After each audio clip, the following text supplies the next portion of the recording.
Hello everyone. Timber से related question इस video में डिस्कस करेंगे। अगर आप चैनल पर नए हो तो सब्सक्राइब ज़रूर कर दें।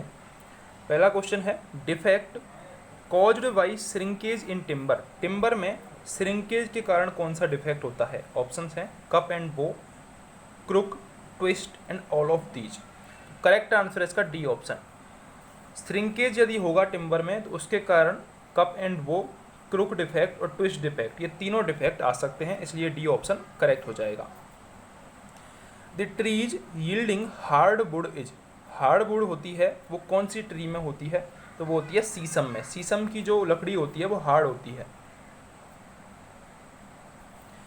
The sport goods are made from. ये क्वेश्चन भी पूछ लिया जाता है कि जो खेल की सामग्री होती है वो किस लकड़ी की बनाई जाती है। तो यहाँ पर जो करेक्ट आंसर हो जाएगा वो हो जाएगा मालबेरी। मालबेरी की लकड़ी की बनाई जाती है स्पोर्ट गुड्स। ठीक है। Plywood is obtained from. Plywood किससे बनाई जाती है? तो plywood commonly available would say बनाई जाती है। इसकी जो स्ट्रेंथ है वो लेटरल लॉन्गिट्यूडनल दोनों डायरेक्शन में अच्छी होती है और 90 डिग्री पर इसमें जुड़े हुए होते हैं। ठीक है, जो ग्रेन्स होते हैं एक दूसरी लेयर के वो 90 डिग्री पर जुड़े हुए होते हैं। तो डी ऑप्शन करेक्ट हो जाएगा, commonly available would. The piece of sawn timber whose dimensions do not exceed 5 semi either in breadth or in thickness is known as।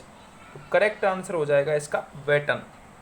यदि डायमेंशंस यानी कि ब्रेड्थ और थिकनेस 5 सेमी से ज़्यादा एक्सीड नहीं हो रही हैं तो उसको क्या बोला जाएगा? उसको बेटन बोला जाएगा। ठीक है। अगला क्वेश्चन है, between teak and sisam. Teak और सीसम में teak is more resistance to white ants than sesame. Sesame is more resistance to white ants than teak.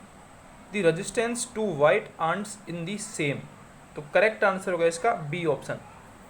जो सीसम होता है वो वाइट एंट के लिए ज़्यादा रेजिस्टेंस होता है टीक की तुलना में। Sheesham is more resistance to white ants than teak. B option यहाँ पर करेक्ट हो जाएगा।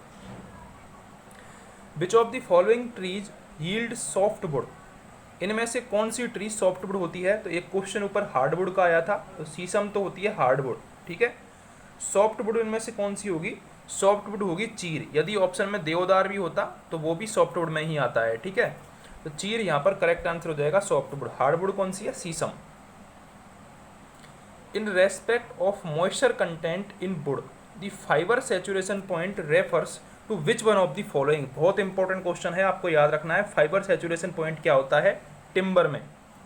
तो फाइबर सैचुरेशन पॉइंट वो पॉइंट होता है जहाँ पर no free water exist in cell cavities. Cell की जो कैविटी होती है वुड में, टिम्बर में, उसमें कोई भी फ्री वाटर उपलब्ध नहीं होता है। इस कंडीशन को फाइबर सैचुरेशन पॉइंट बोलते हैं। लेकिन जो सेल की बॉल होती हैं वो सैचुरेटेड होती है। सेल की बॉल सैचुरेटेड होती हैं। ठीक है, यानी कि no free water in cell cavities. Cell की जो कैविटीज होती हैं उनमें फ्री वाटर नहीं होता है, लेकिन सेल वॉल क्या होती हैं? सैचुरेटेड होती हैं। डी ऑप्शन यहाँ पर करेक्ट है फाइबर सैचुरेशन पॉइंट के लिए। अच्छा क्वेश्चन था, याद रखना है आपको। Which of these will make timber more fire resistance. इनमें से टिम्बर को मोर फायर रेजिस्टेंस कौन बनाता है?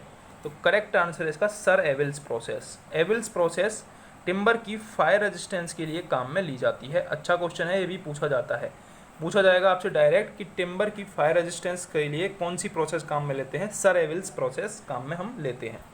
बी ऑप्शन करेक्ट है।